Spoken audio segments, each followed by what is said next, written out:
Hi everyone, I'm making this video in contrast to the video that I uploaded last night called Time Has Told, Time to Act, which looks again at the Hampstead case and the issues related to that, the lack of child protection in this country, the unwillingness of the professionals who claim to be working on behalf of children to actually be bothered to speak out on behalf of justice for children, and it's almost as if we can ignore justice for two children.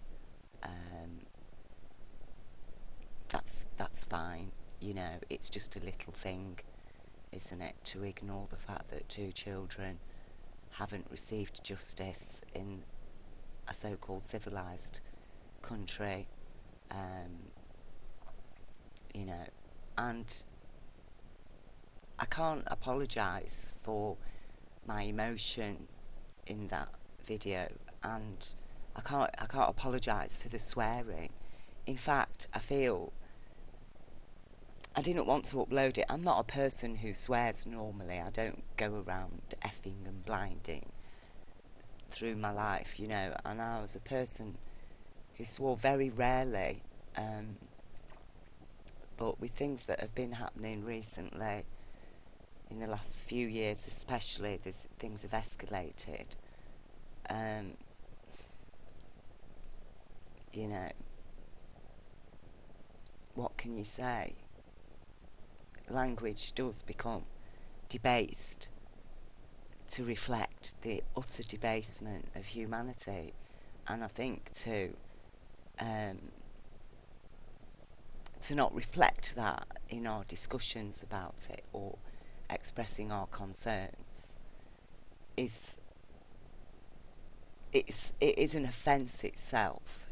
You know, how could I present the information that I present in the video I uploaded last night and some other videos which I express a lot of emotion and upsetting? You know, how can you present that level of information and understanding in a matter-of-fact, emotionless way?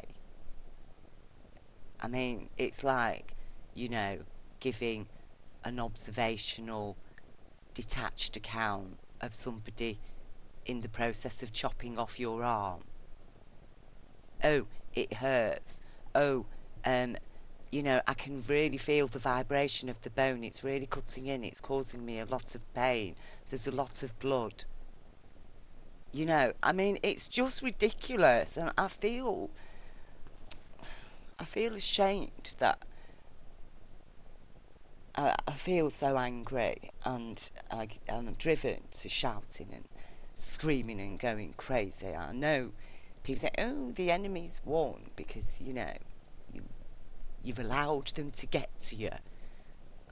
The enemy's got to me, you know. It got to me when I was 2 years old.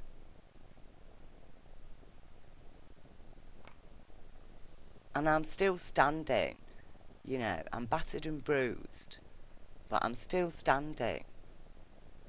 And, you know, I'm not going to be blamed for having bruises, and I'm not going to be judged for the fact that I've got bruises and they hurt, and I express that pain, and that I do that purely because I want the pain to stop, and I don't want more children growing up with the same levels of suffering. So I've made this video in a way, I suppose, to counterbalance some of the negativity in the other video, in terms of, you know, I do express a lot of upset towards professional people, particularly, though I know not every professional person in Britain is even aware of the case. And I know that a lot of them, once they are aware, will actually do something, I hope.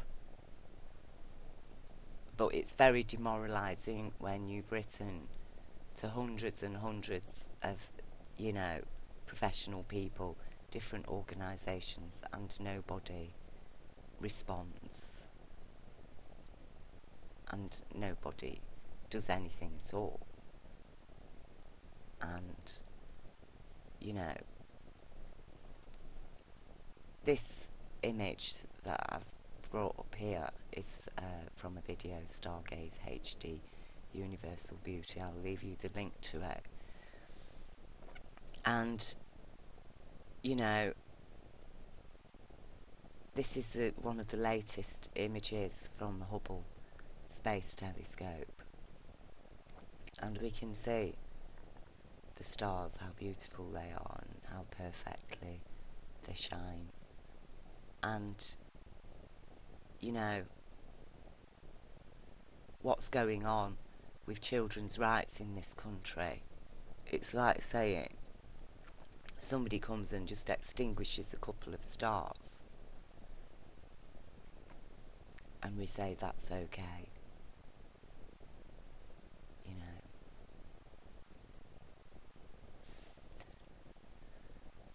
But it's not okay. It's not okay because every star's got the right to shine.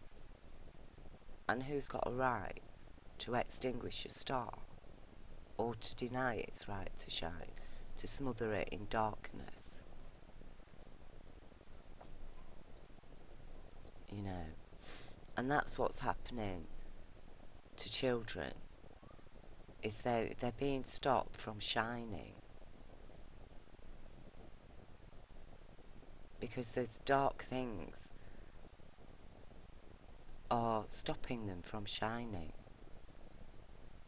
And, you know, I mean, I suppose I shouldn't really say dark things because, again, that's one of the problems that we're having to face today, is that we so commonly believe in these divisions, you know, the dark is bad, the light is good, and it just isn't true. Good things and bad things happen in the dark. Good things and bad things happen in the light. And once we understand that, that's when we can bring balance to both the darkness and the light. The universe understands it. The light needs the darkness needs the light. Together they've created life. There's not a battle between the two. They coexist. They cooperate. You know, every time a star's born, more space is created. It creates space. And sometimes when very large stars die, they retract the space with them. They take it back. You know.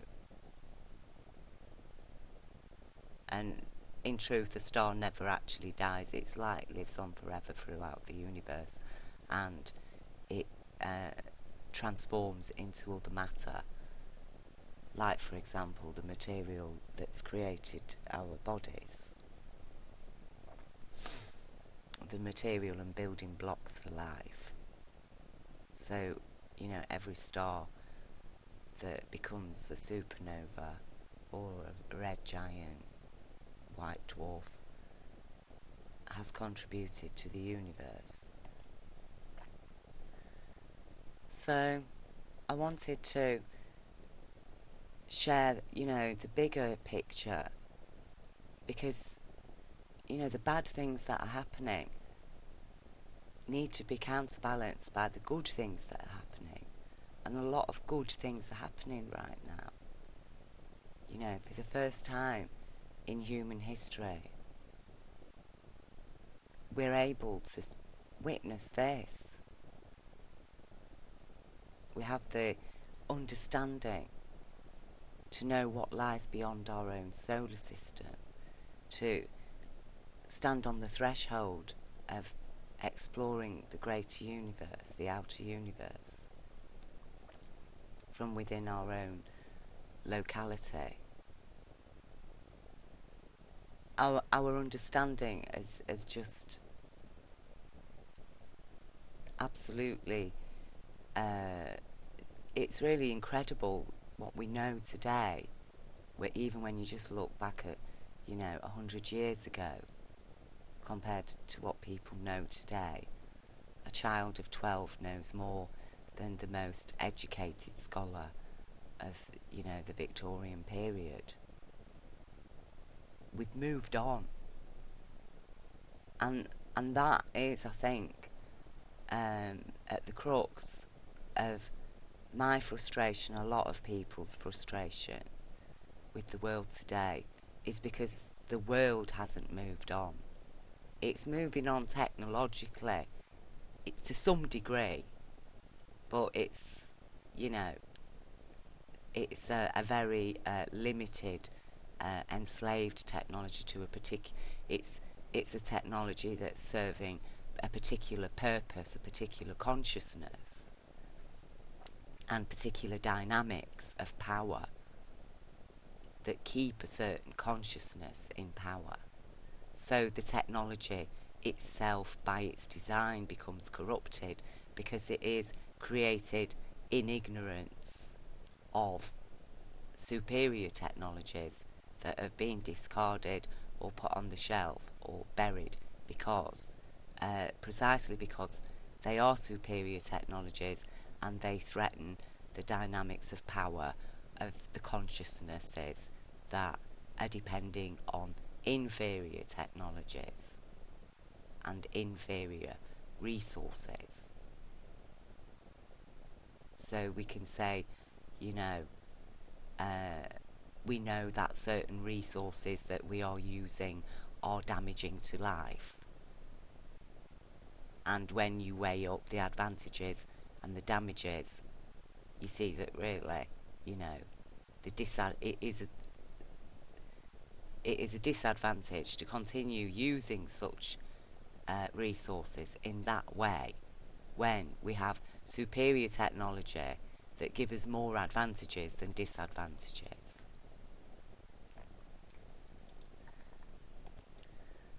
What's the advantage of,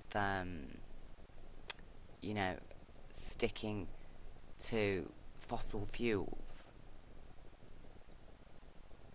when we know it creates waste and we know it's damaging to the environment? And what's the use of, making the alternative like solar energy too expensive for people to use? These things, the power mechanisms, it's a mechanism of power, and it's saying to people, unless you've got money, you can't really switch from the inferior to the superior, so again, it's back to slavery. It's back to slavery to money. And it inhibits freedom. It inhibits, the right for stars to shine and for everybody to be appreciated for what they are and not to be judged. They say, oh, you're a crappy star. Look, you're so small and dim. Oh, look, there's a magnificent star. It's all bright and big. But that's not the point, is it? Because if we took away all these little stars, there would be so much less. And in fact, these big stars probably would never be able to get the material they need to shine that bright. It's the little things that are so important. And this is another reason why I've brought this image up of an image of the universe up, is to, explain the point that the world we're living in now, it's living by Newtonian and Einstein physics, you see, of might equals right. Because, the biggest and heaviest objects in the universe have the most gravitational pull and power to move other things. And they apply this. They've applied it as a consciousness, as like a higher way of being.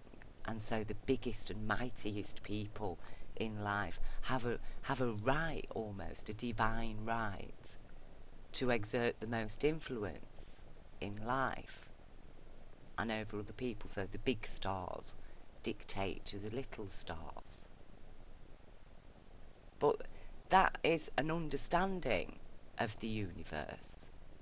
But it's not the reality of the universe, because actually it's a misunderstanding of life within the universe, because a living being is not a lump of physical matter, because it has a consciousness. A living being has a consciousness, free will. We create things, so we have no this idea of might equals right doesn't apply, because our consciousness is created from quantum energy, and quantum energy created everything in the universe. Everything comes from quantum energy. Now, quantum energy doesn't operate on the laws of physics. The regular laws of physics do not apply to quantum energy. Quantum energy can travel from one end of the universe to the other, can communicate with another quantum particle from one end of the universe to the other in a split second, simultaneously almost. Quantum energy knows no time. It's not bound by, it's multidimensional. And so basically, because quantum energy is what provides our intelligence and provided the building blocks for life, therefore our allegiance first and foremost as intellectual beings is to an understanding of quantum energy, which is a higher understanding than the basic laws of physics. And it's like a child, isn't it? You learn the ABC, and then you learn how to make words, then you learn how to write a sentence, then you know how to write a paragraph, then you can write a story, or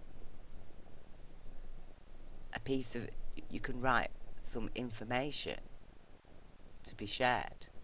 You can record facts and analyse. So we've moved on. We know that quantum energy is real. We know that it created the universe as we know it. And we know that the universe itself created quantum energy. That the two are interdependent. And in a way, we could say that quantum energy, because it is so amazing and magical and has written the DNA for life, and it's written our DNA, then, to us, quantum energy is essentially God. You see? Because quantum energy is what has quantified everything and provided for everything in abundance. So, according to quantum energy, the law for life is not might equals right. It's universal law of abundance in compassion. So everybody has an abundance of everything, an abundance of love, an abundance of compassion, an abundance of provision for their material needs. Now, that's not to say that sometimes in life there's not going to be hardships. We do live in a real material, physical universe, and things happen. There are catastrophes, there's problems. But because we have a basic understanding, we will always provide So where there's been a problem, catastrophe, the people will do what they can to help people out of that problem, out of that catastrophe. Because we have compassion, you see. And compassion brings with it abundance. And compassion is a true measure of intelligence. Because you have to be intelligent to be able to empathise with another human being and understand another human being who lives in a different culture, who has a different life experience from ourselves. And that's what intelligence is. It's understanding, it's being able to assimilate facts and take them into account. You see, and that's what the universe does. It takes everything into account and creates accordingly. So, you know, every star is accounted for with its own space. Everything is there for more stars to appear and more stars to create more material. It's an ongoing, growing process. And we, as a species, are now standing on the threshold of our next stage in evolution, which is a psychological evolution. And yes, we do have to go through that consciously. It's not something, you know, there's going to be a sudden magic wand waved and suddenly everybody's evolved. It's a conscious evolution. We have to deliver ourselves, you see, from the past into the present. And if we don't, then we will continue to live in the old, regular physics standard, and we will be living in denial of the new knowledge of quantum energy and what that means. Because it is actual scientific proof of our eternal soul. You know, that is the fact of it. And we can't carry on denying that. We have to accept we do have a soul. The soul has been scientifically proven. You know, we know what it does, what it's made of. We know that this quantum energy is in every cell of our bodies. We know that it powers our thoughts. Literally, our thoughts are photons. And we need to understand ourselves as, you know, emotional beings. We're chemical beings, and our brain is influenced by our body chemistry and also quantum light energy, which powers our thoughts. And what happens is our body chemistry inspires certain feelings, which are then translated into words that then become thoughts, and then they get transposed on the quantum energy photons, and they become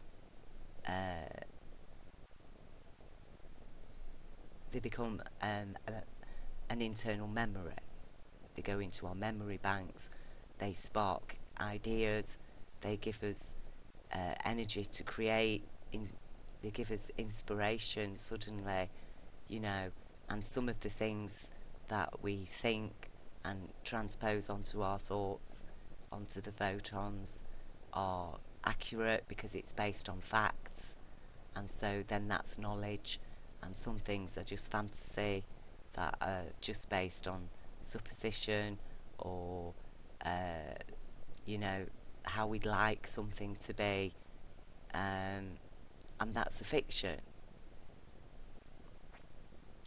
And while fiction can provide entertainment and we can learn things through exploring situations in fiction, you know, at the same time, in order to be more fully connected to our quantum self, then we have to be aligned with facts, because, you know, a star can't shine in a fictional universe, you know. It needs solid material. It needs actual space around it. You can't say, oh well, here's some, you know,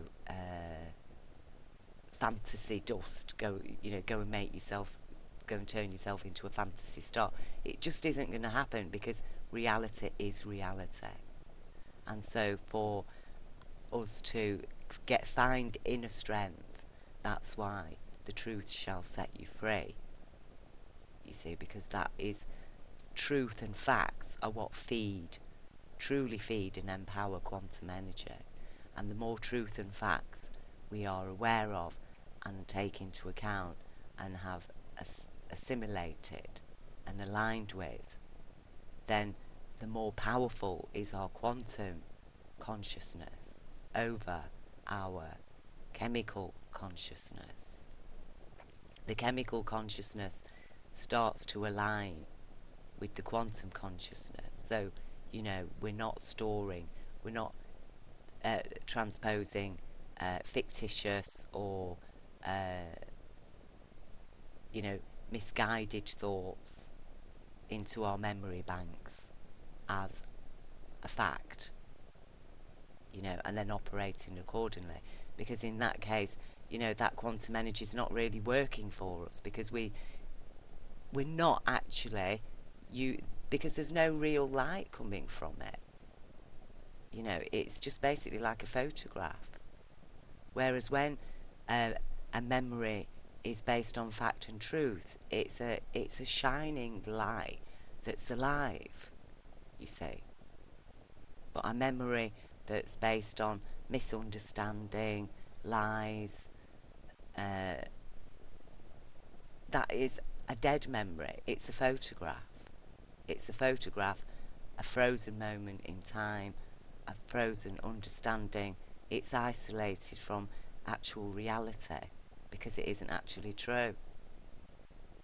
And I think this goes some way towards explaining, the ancient belief that people can lose their soul, and this idea that you need to live honestly and in line with your soul in order to, find peace and happiness and life after death.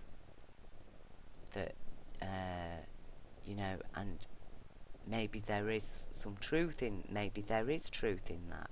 Maybe if people aren't living by truth and facts in their life, and they're living by lies, and they believe those as fact, and so they're basically living mostly in their chemical consciousness from their, the chemical brain, and when their body dies, they have no understanding or allegiance with their quantum energies, and so then that soul is lost to life, maybe forever,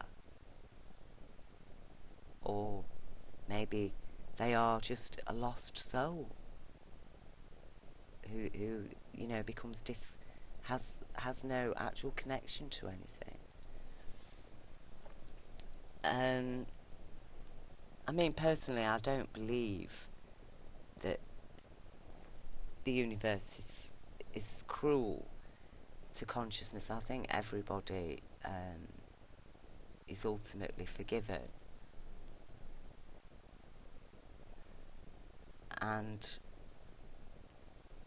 but it's up to people to forgive themselves. The universe doesn't forgive or not forgive. People forgive themselves, and some people are very unforgiving, and then you can't give to yourself what you haven't given to other people. If you can't give something to other people, then you cannot give it to yourself. That's just how it is, because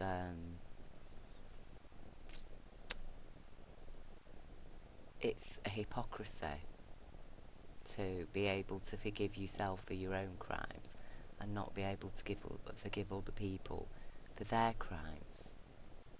And that goes against universal law of abundance and compassion. you see, because a compassionate person understands that people make mistakes and people are misled and people are led astray and people make poor decisions because we're living in certain circumstances that facilitate those kind of mistakes and decisions and false beliefs. So we compassionately are prepared to accept that some people will put their hands up and say, oh my gosh, yeah, you're right, I was totally wrong. Yeah, we need to sort this out. I need to stop judging people for showing the truth because it's not a very nice truth. And actually just act on the truth and think, yeah, that needs sorting out. And then that's positive. That's where the positivity comes. Because life don't come easy. You know, survival is not an easy thing. And for life to survive and thrive, you know, and it is a struggle sometimes, but it's not an endless struggle because we work so that life becomes more comfortable, more enjoyable, more harmonious. And so life isn't such a struggle. So we have time to appreciate the wonder of life, because that's part of why we're here as well, to acknowledge the universe, acknowledge our creator, and to feel appreciation and thanks and praise for that. Because the more we give praise to our creator, to the universe, the more praise we actually receive from the universe. That's how it works. You know, the more respect we show to life, the more of a respectful life we live. The more dignity we give to a child, the more dignified we become as a species. But if you don't give dignity to a child, then you've robbed a child of its right to dignity in adulthood, and we become undignified. And you know, in that video that I referred to earlier that I've just uploaded, which is atrocious, you know, my language in it is atrocious. I'm so angry and so upset, and I didn't want to upload it. I had to think carefully, and even then, you know, I spent hours before I actually published it, because I know it's an expression, but I did, because yeah, I do feel ashamed that I can say those things and be feeling that upset. But at the same time, you know, I think it's important that we do share our feelings, because I feel like I think I'm fighting against, I'm battling against psychopaths who have tried to make me feel bad because I've got feelings. And, you know, and I think we've got a right to have feelings. We've got a right to be able to scream and to be angry when things are that terrible. And I think that, you know, we shouldn't be made to feel bad for using what they call abusive language to talk about really abusive things. So, you know, I'm being forced to talk about something that is so horrific that when I learnt about that thing, you know, I couldn't eat or sleep for nearly a month. And I've spent a whole year quietly, you know, writing, phoning up different organisations, different people, talk to this, talk to that, talk to that, try that, try that, try that, try that. Every way to deal with this calmly, sensibly, rationally, present the facts, take them to the proper places, the proper authorities, exactly like the mother did of the 2 children. And only then she was forced after, to go public. And now I'm a member of the public. Now I've had to listen to it. So it's fell into our area now. It's a public issue. So therefore now we're responsible. We're responsible now for those children because the authorities have turned their backs on them. So we are responsible. And the case the Hampstead case, it highlights the risk that children on earth are facing today. It exemplifies it. Because that is what children are facing. Children are being trafficked. Babies are being trafficked. Children are being abused by people in gangs and groups. People are making billions of pounds, dollars and euros and whatever on child pornography, snuff videos, child prostitution, slave labour, illegal drugs. People are making a lot of money from those things. And meanwhile, the public, the majority of the public, are like these stars, shining, shining, shining, doing their work, putting out their energy. They're good people, they're living good lives,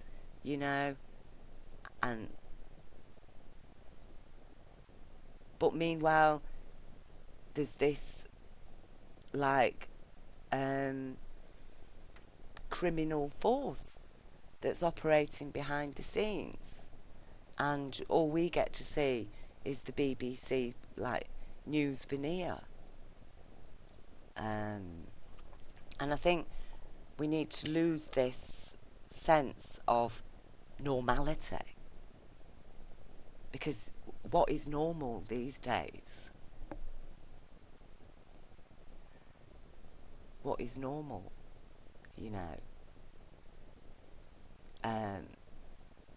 Things have changed. Things are new. And as I say, we do need to get to grips with our soul and the reality of it, and accept the fact that they didn't build the Hadron Collider for no reason. The particle accelerator, it was made for a reason, because quantum energy does actually exist. It is an actual reality. It did actually create our universe and every single thing in it. And it is magical and it is multidimensional. And we do need to live by a law, a compassionate law. That is the law for quantum energy, because when quantum energy is in a human body and it has influence over the material, direct influence over the material universe, and that is why we're bound by a law. So, because otherwise, yes, we can be very destructive. We could destroy the whole planet. So that means we're destroying the universe's creation. Have we got a right to do that? The universal law of abundance and compassion says no, because we're taking something away. Have we got another planet then to give? If we destroy Earth, have we got another planet to give? And what right have we to ask for another planet of this universe if we've destroyed? Because our thoughts, consciousness, we can lose our body, we can lose this planet, but our thoughts, consciousness, the quantum energy of it is not going to disappear. And this is what people need to understand. The thoughts, the spirit of humanity And it's something we do have to stand up, and we do have to fight for it if necessary, against the forces that want to rob us of something just for nothing more than their own fantasy, than satisfying their own fantasies and clinging on to their false and misguided beliefs. And it's exactly that kind of consciousness that clings on to false and misguided beliefs, and that depends on subversions of power, and that depends on fictions in order to stay in power. It's exactly that consciousness that is denying children's rights, and particularly women's rights. And it's a consciousness that's saying there's too many people. I mean, well, if that consciousness ruled the universe, you know, the universe wouldn't have got much far beyond the first couple of galaxies, would it? Because they'd have been saying, oh, there's too many stars.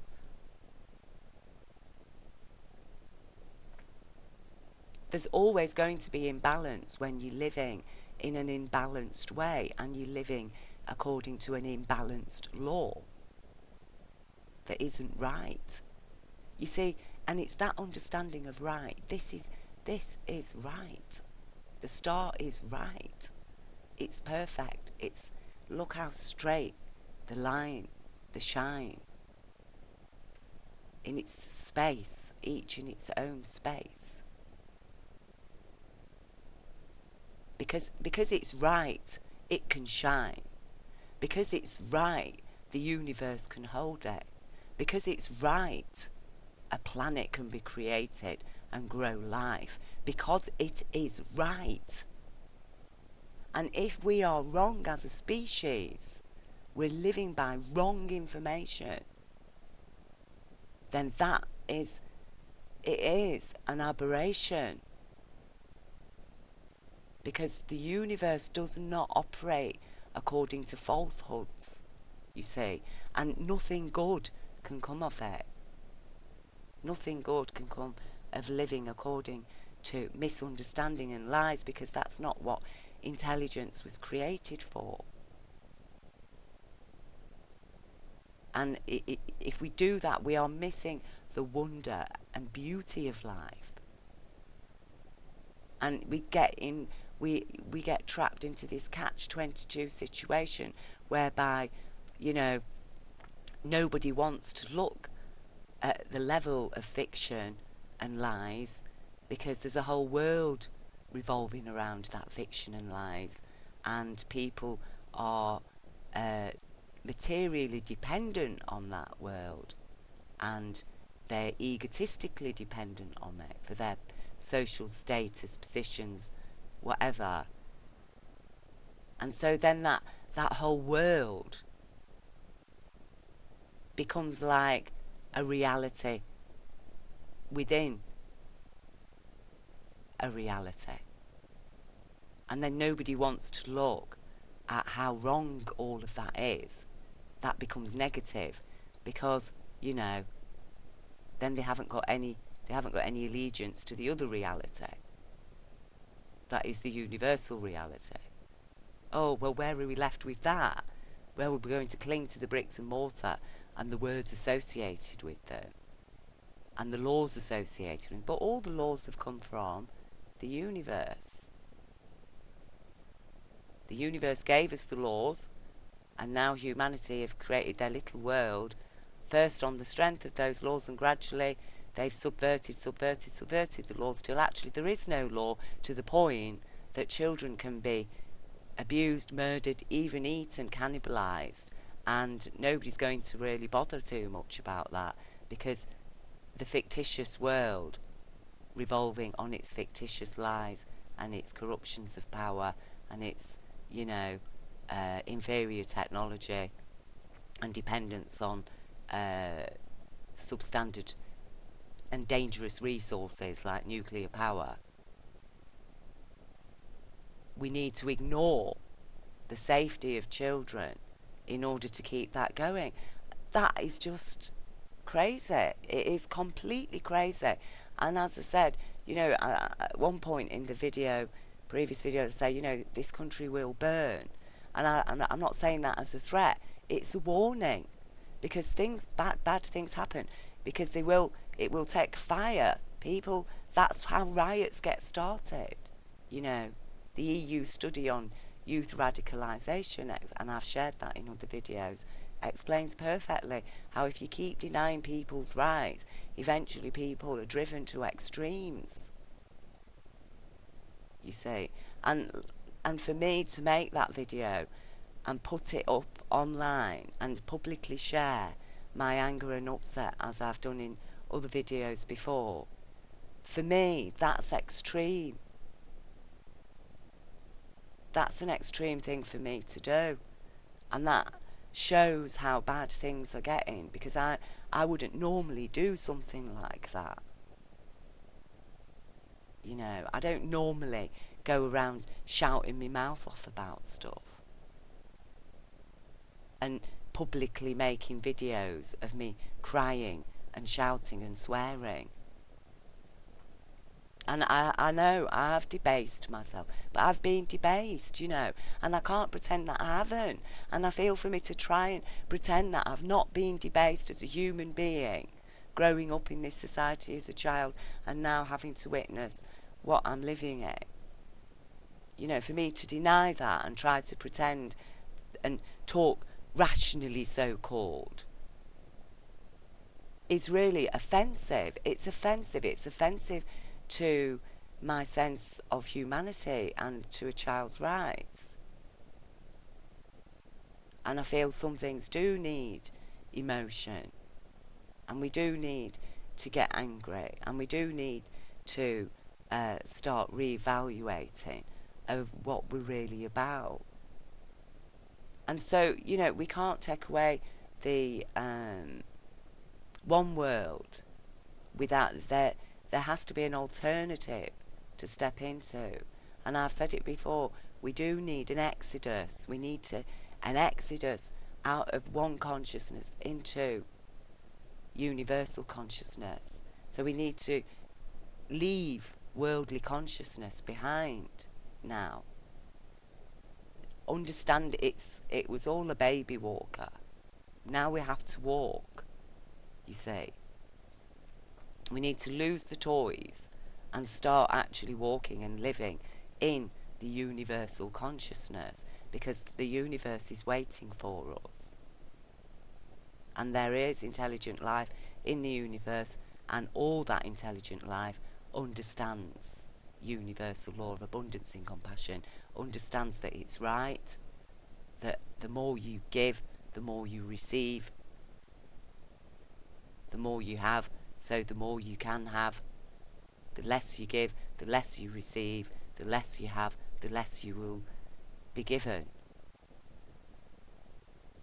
And so, you know, for us to destroy our planet, so we have no planet, so what do we have left? Or even whatever we have left will be taken away. Because if you've destroyed most of your planet, eventually the rest of your planet's going to die. You know, it becomes a point, can the body recover from that amount of damage? And you know what this consciousness ruling planet Earth intends to do? They're not going to recover from it. You know, we are facing extinction as a species, and that again is a part of life in the universe. You know, with every birth there's always a risk. A happy ending is not always a done deal.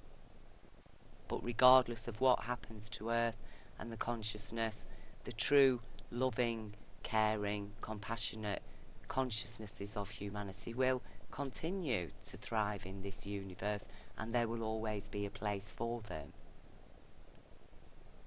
The only consciousnesses at real threat and risk here are the ones that are refusing or failing to get a grip, and who are actively facilitating and profiting and encouraging the present dynamics of the corrupt world that we're inhabiting today and that's dictating life on Earth. Unfortunately, because there is no such thing as death, those consciousnesses will be left in an eternal nothingness. That's not a threat. That's not a threat. It's not a punishment. It's just what happens. It's like walking off the edge of a cliff. If I say to somebody, look, if you keep walking to the edge of that cliff and you don't stop at the edge, you're going to fall off, you're going to break every bone in your body, you're going to be dead. That's not a threat. That's an explanation of something. It's a warning. Why is the warning issued? Because I hate the people? No. Because we care, we love, we don't want even the people that are living in the fiction, who are living wrongly, who want to live wrongly, because they believe that's the right way, because they don't believe in anything even. But nonetheless, we try to help people. If we see somebody knocked down by a car,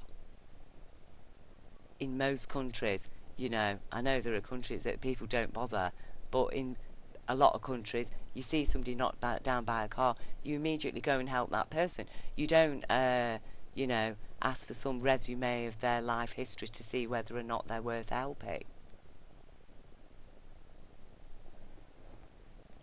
And, we do need to break out of this now. Because it's like forcing children to wear shoes that are too small for them. Their feet will be damaged and they'll be crippled in life. And that's what the world's doing now, and it's doing that to children's brains, to children's consciousness. And we've got so much more to give to our children than what is being given to them. And all Earth children really ought now to be growing up absolutely just full of knowledge about the universe and the stars and the solar system, because that's where we're at, and this is the new knowledge, and we need to be expanding our children's consciousness and not keeping them restricted and in these so-called childish worlds that we build for children. It's like children are a separate species almost, where everything's got to be in multi-bright colours and round plastic shiny objects for children. Children really don't need all of that. They don't need specific things made specially for children to play with, in the sense that we're making them today, that it's become a whole market of toys for children. Children aren't born to play with toys, and the things in life aren't really toys. I think we need to lose this idea that children just play. Everything is play for a child. When they're learning, it's play, and everything that they do needs to be part of their play. And that's what the stars do, that's what quantum energy does. It plays in the universe, it plays with what's around it. There's no malice behind it. And unfortunately, within our human world, there is malice, because there's a deliberate conspiracy to actively prevent people from connecting with universal reality and with the truth, you see. So that's a malicious entity. And malice denies, it robs. It's like an antimatter. Well, the universe defeated the antimatter because the universe is right, and the universe created life, and that's why it's absolutely amazing because it defeated the antimatter. And now we have to do that as well within our own quantum consciousness, because there's still remnants of it. And and it's all from misunderstanding, you know. And I know I say a lot of things about horrible people. I call some of these people, you know, horrible things. But at the end of the day, even then, I still understand, even in my wrath, as it were, I still understand that these people need help ultimately, you know. And I feel that's where we have to take this in a compassionate way, because children really, you know, don't want to witness horror and you know, witch hunts, persecution, horror on the streets. What we need is things done civilized, and I think that helps children to show that yes, we're very angry. The children need to see some anger. You know, it's important when bad things happen to children. Children have to know that is really serious. People get really upset because we love children, you see, and it's important for children to see the adults around them upset, angry when bad things have happened, but then also to witness those adults pull themselves together and actually take, you know, calm, objective, rational action and use laws, you know. So the child says, this did this to me. Mummy and daddy get really angry, upset. They take the child to the police. The police give the child to a child interview, listen to the child. Oh, those things happen. Oh, right. Well, we're going to do this. We're going to do that. We're going to do that. We're going to help you get over your upset. We're going to help mummy and daddy. We're going to, oh, that person's been arrested now. Actually, yeah, they're very poorly. They've got something wrong with them. They have hurt you. You need help now because you've been hurt. That person needs to be go somewhere safe from other people until we think they're better and they're able to mix with people without hurting children. That helps children. Everything's done. There's a reason. It's not done nastily with malice. There's no fear there. Everything's explained. You know, children they can connect with that. What they can't connect with is being told, oh, well, let's see whether or not, let's grill you for a bit to see whether or not you're lying. Oh, actually, it involves quite a few of our friends. No, actually, we don't like what you're saying. We'd like you to change your story. No, we're going to take you off your mum and dad. They're bad. They got angry, you know, as well. They're angry people. So we'll take you away from your mum and dad. No, we're not going to arrest the criminals. They're our friends. They're too important. They're far too important. So I'm sorry, we're just going to have to shut you two up. Isolate you from your family. And because we need to protect our friends because they're very important. You know. Or if then people say, what, they did that to you, right, let's get hold of them. Look, here you go. Look, we're going to cut the throats in front of you. You see, the children don't want either way. They don't want the ignorance and they don't want the extreme violent reactions that some people express towards child abusers. I understand why people feel like that. I empathise with that deep hurt and rage and upset. But as I say, that is part of being a human being and living with compassion is to be able to carry that pain and at the same time, you know, shout, be angry, express it, but at the same time hold on to your innate dignity and due process of law and have faith in the law. And that is why people like myself and, you know, there's Nilu Berry and Sabine McNeil who at the moment are going through Crown Court prosecutions because they've spoken out and, demanded that the suspects submit to police investigations, and now they're facing trial for witness intimidation, vexing a priest, and now it's a perversion of the course of justice, and they've had their homes broken into by police. They've had searches in the middle of the night. They've had property confiscated. And these are people whose only crime, they've not attacked us or assaulted anybody. They've not put anybody at risk. They've just confronted lawful suspects. They are lawful suspects. The arrest criteria was satisfied. Those people are lawful suspects. It was a crime that they weren't arrested. So in the interests of child safety, the public has a right to confront lawful suspects and request that they submit to police investigations in the interest of protecting children and preventing crimes against them. That's due legal process. People have a right to request that. And to actually prosecute people and, take their computers, but they couldn't take the computers of the suspects. And that's when faith in the law has broken down. There is no faith in the law of the world because it's a sham.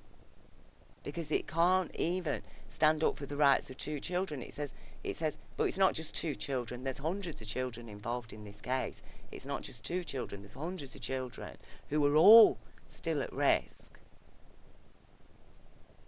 The risk has not ceased. And that's another thing that contributes to the levels of upset and anger that people feel and the frustration. Because every single day we know the risk remains. The threat remains. And it's hard to ignore that. Because it's little children. And they are the future. They are our future, our human future. And we cannot keep ignoring them. They're insignificant. Oh, well, if that little star disappeared, who'd care really? Oh, and that one. Where does it end? And why? Why shouldn't we value every single star that's there and appreciate it? And around one of these tiny little insignificant stars could be another planet, another living planet.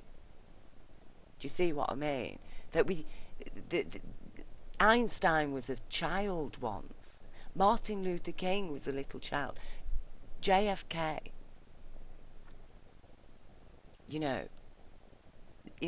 People that have given us so much to life were once little children. And we need to value these children because they're full of this quantum energy. And they're the newest, latest thing in this universe that the universe has created. That came from a spark of a spark of a spark of a spark of a spark through time. Like a torch being passed from one generation to the next. And today we carry the legacy of past beliefs, past thoughts, like old bricks and mortar. And that some of them are crumbling and we've got to let them go. The foundations are no longer solid. And the foundation of the thinking that might equals right is no longer solid. And this idea of only the fittest of the fittest shall survive, that is true. Only the fittest of the fittest shall survive. But it's got nothing to do with your physical being. It's everything to do with your a human being's capacity to understand, to share compassion, to give. Even a person on their deathbed can give wisdom and support to healthy living people. And that's why being fit has nothing at all to do with physical capabilities or academic capabilities. Being fit is helping the people around you, and it helps people even the people that are caring for you, those people are being helped themselves. Because whatever we do for somebody, that's another fact. Whatever we do for somebody also helps us in some way. And that's how things work more and more when we live in a process of caring, and that, we won't have population explosions. There will never be too many people. There'll always be the right amount of people for what we need of ourselves, because, as I say, the more people love children, the more we want to give the very best for them, and the more we plan ahead before we bring them into the world, and that's why in countries where women have no rights, there's no education, people are severely deprived, there are population explosions because of the imbalance. And I think we just all need to, like I say, stop judging each other and really start to understand that we are on the threshold of a new day in the history of humanity. This is, we've just moved into the age of Aquarius. That's happened, precession, and this is a new time, and we need to actually get a grip on that now, because otherwise, we don't want the old world tumbling down upon us. We need to systematically start rebuilding, taking down the old institutions, the old thoughts, and re-establishing upholding the new ways that the people of ancient times knew. The Druids knew, the Voodoo Christian Africans knew, people of Middle Eastern culture knew, people of Asia knew, people of China. We've all got that in our ancient history, that perfect alignment, the understanding of our soul, of eternity, the oneness of everything. And, every culture, people have their own way of sharing that, of understanding it. And that's, again, is the beauty of humanity. We are diverse, but we are one. And that's exactly the beauty of this universe. It is diverse, but it is one. And to lose the fear of what's different, and to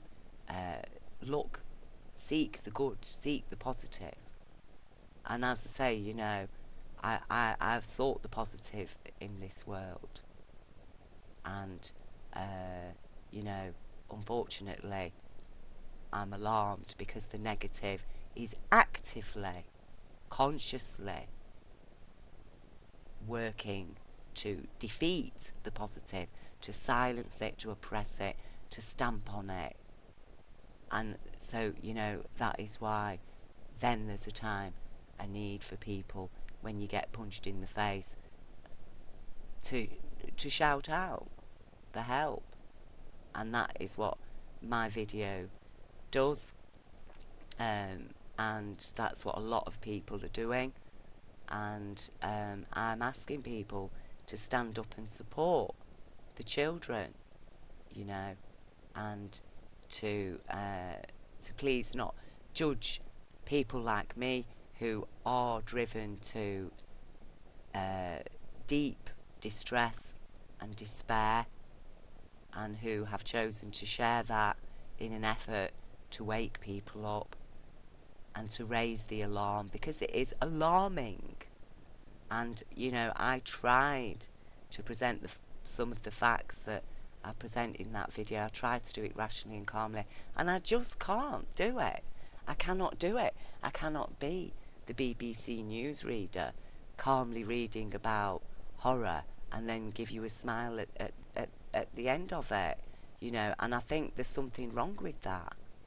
I do.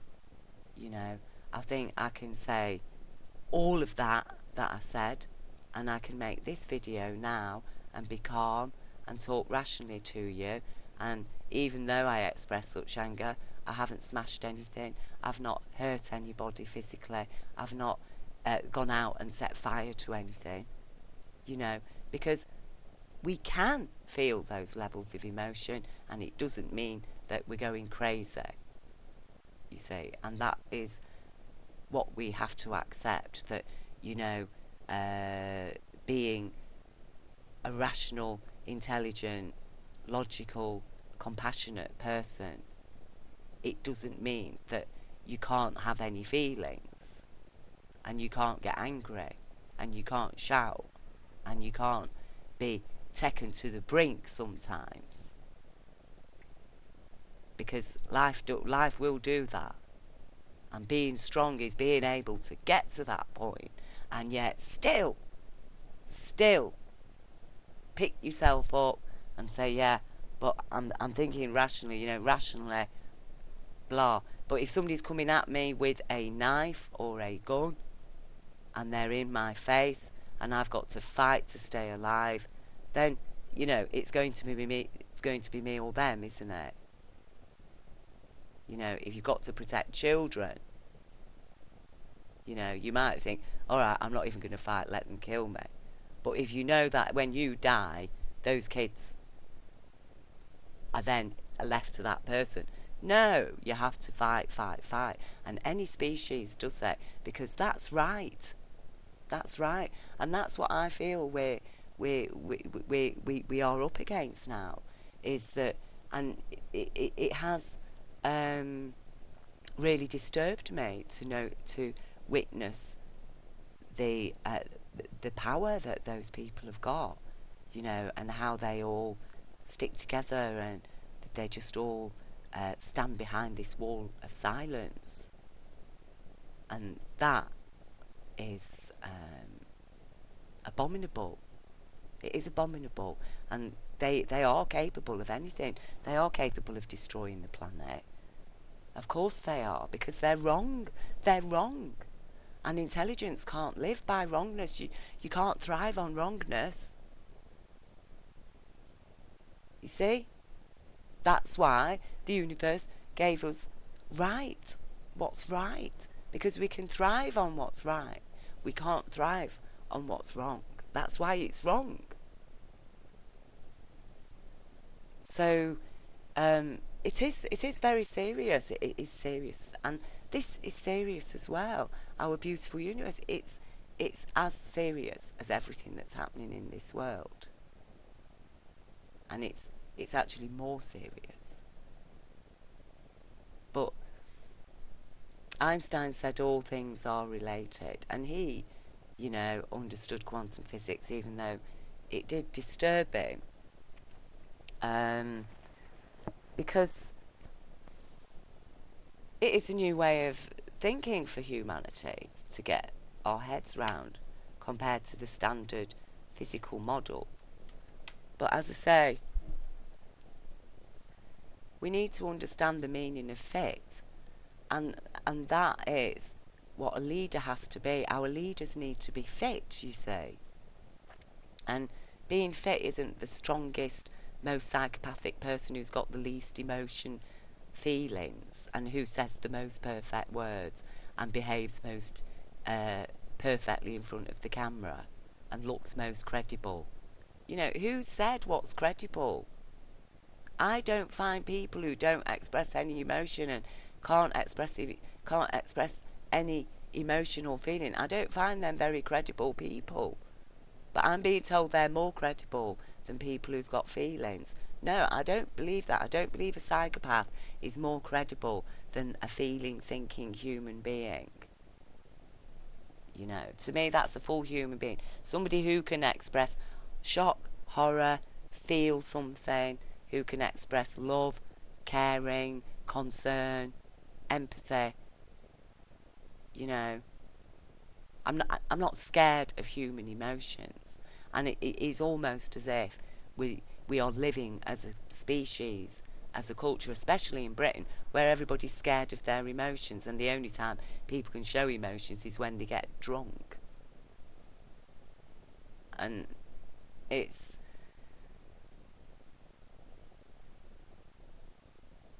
So, I'm battling, I suppose, and it isn't really that I want to battle. I hate battling, but at the same time, we do need to move forward, and there are encumbrances. There's roadblocks in the consciousness that are saying, no, you can't turn this corner, you've got to go straight ahead. But straight ahead is oblivion. We need to turn the corner. We need to accept, sorry, light bends. And the weight of truth, the weight of universal reality, insists now that humanity, our consciousness, turns a corner. We cannot carry on the old ruins of the old Roman roads. They're wrong. They were built, laid on wrong foundations, on wrong actions, wrong beliefs, wrong understanding. They were wrong, and that wrongness has not been ironed out through history. It's actually got worse. And to the extent that we can now start saying, well, I'm sorry, we have to ignore children's rights because really, things haven't changed much since Caesar's times, when 2 children, what does that matter? What does it matter what happens to babies from Africa? To poor babies from Africa, they don't count for anything at all, do they? Those scraps of life, or as Bill Gates would call them, useless eaters, And it's that type of consciousness that will lead to people murdering and, yes, eating babies. If you're going to murder them, well, it's only one small step to eating them, isn't it? And who knows what kind of things they think that they get from eating these babies. I mean, and to think that we have to talk about that, to think about it in the 21st century, after we've been through how many generations of history and learning and understanding and, establishing laws, that what is the point of anything then? Because it all just falls apart. This whole universe would fall apart if there were no laws, if physics did not have its laws of physics, if quantum energy was not absolutely free to operate creatively in abundance with absolute freedom. And in life, there can be no freedom without respect. And so for quantum energy to live freely in human life, as it does within the universe, then the quantum energy must live in respect for life. You see, that's where the compassion comes in, because that's an intellectual, conscious thing, is compassion. In the universe, quantum energies align through vibration. They vibrationally attune to each other. They connect in a harmonious vibration. And there's nothing wrong. And we can say to a quantum particle, oh, you're not allowed to connect with that other particle. Because everything they do is right, because the whole circumstances is right. But when you make the circumstances wrong and you put living quantum energy into that field of existence, the quantum energy is going to operate wrongly and destructively. It's going to be a negative thing. It's going to end up creating an element, a deadly to life element like plutonium, and adding it to the universal periodic table. Do you see what I mean? And that is what we've done as a species. That's a serious thing. And we need to be responsible, because otherwise it's just madness. So we will destroy ourselves, because that's what happens when life can't thrive on wrongness. And, you know, maybe people are looking forward to living in some sort of future where we're all just like, well, like in the Matrix, really, just living in a machine. I don't know.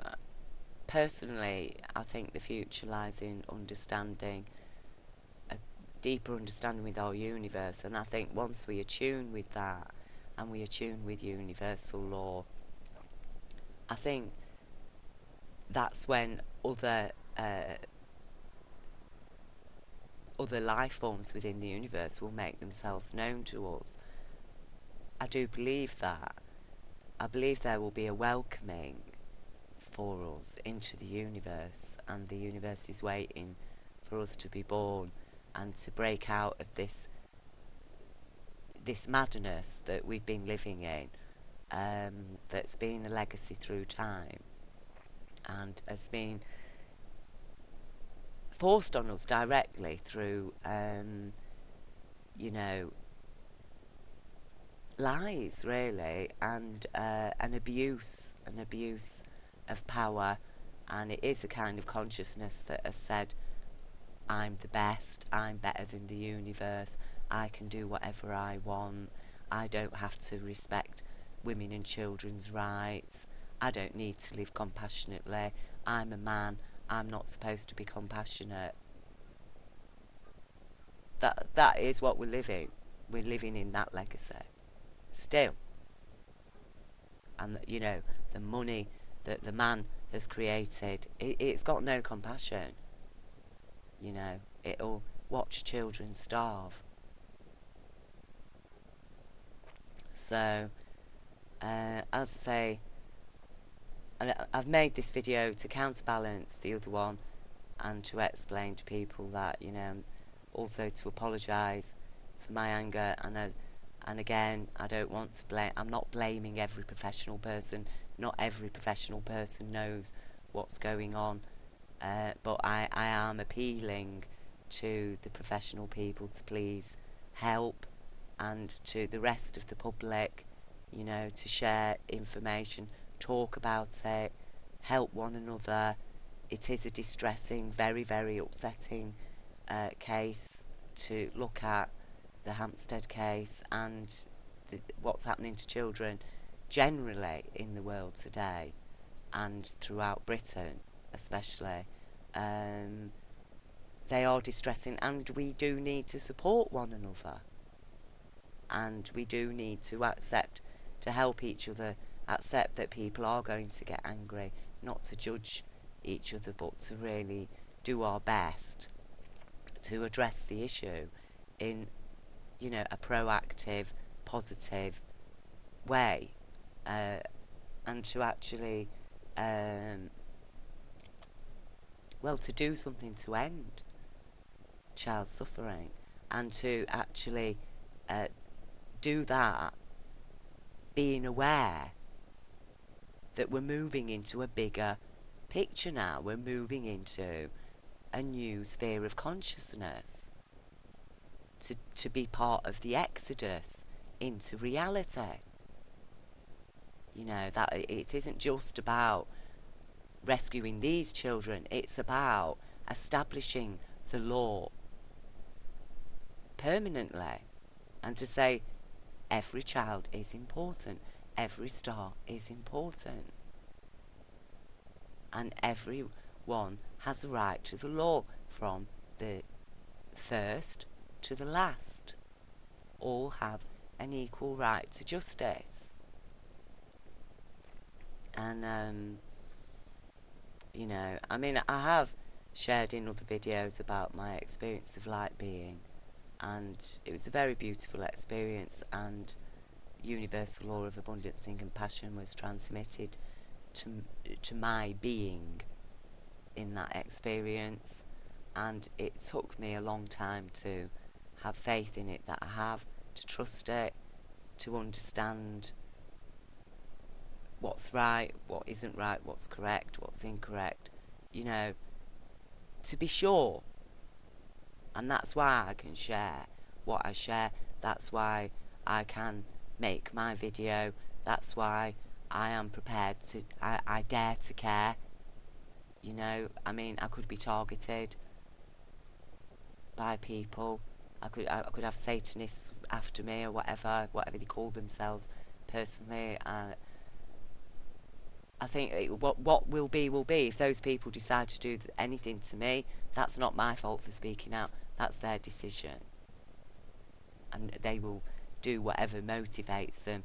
I do what motivates me, and we all need to be doing what motivates us on behalf of children, to protect them from the people who are motivated by a desire to have so-called fun in abusing and murdering children and torturing them. That we need to eradicate, because it is something that festers away, and it does exert a lot of negative influence, because, you know, they will put pressure on people who are working in certain offices, certain authorities. It becomes a cloud of power, and people are regularly being threatened and scared off, and living in and working in oppressive conditions, and they can't talk to anybody about it because everybody's silenced. The children are silenced. The people who could help it, that do know in authorities, a lot of them are silenced because they're scared. And this is what I mean about fear. And the more we give in to that fear, and the more we're silenced by it, it is a form of antimatter, anti-consciousness, you see. And it destroys the very fabric of our being, to the point where, you know, we're not allowed to have a feeling. Because it's proof that we've gone crazy, because, you know, we get angry about something. Some things we have a right to be angry about, and it's actually wrong not to be angry about them. What we never have a right to do is to brutally act on our anger, unless we're directly having to defend ourselves and children, the vulnerable, from, you know, absolute oncoming attack. And actually we are in that situation now, you know, and that is why we need authorities to start acting lawfully, and to stand by the people, you know, and do what's right. And that's a beacon of hope for the whole world. And I feel Britain was a beacon of hope for the whole world after World War II, and we, you know, we tried to establish a fairer society, even though it was heavily, you know, fought against right from the start. But we did try. We have tried, and we're losing a grip on that now. You know, we've almost completely lost it, and this threat now of removing our human rights. So somebody can say, "Oh, you've got no right to shine. You've got no right to shine." Actually, let's just get rid of all these stars here, take all their rights to shine, so we can have one great big star just here that nothing can actually live around, because it's too big and it'll burn itself out even quicker. And, you know, this is why we need balance, and we need law. We do. And without it, we are, as a species, a widow. You know, we are a widow without any law. And really, our only hope now, as I say, it is for the youth. The youth. And that's not talking about physical age, it's about a consciousness. You know, you can be 80 years old and part of the youth of humanity. You can be 25 and actually, you know, one of the antiquated consciousnesses, you know. It all depends what thoughts are in your head, what you believe, what you're aware of, what you're aligned with. And it isn't necessarily knowledge. Some people are compassionate by their very nature, because they are attuned with their souls, because their minds aren't fed with loads of worldly misunderstandings and beliefs and what have you. So all I can do is thank you for listening to me droning on, and for caring, and I obviously send you my love, and I'm just going to play this little bit here of the video before I close it, because it is just so beautiful. Love to everybody.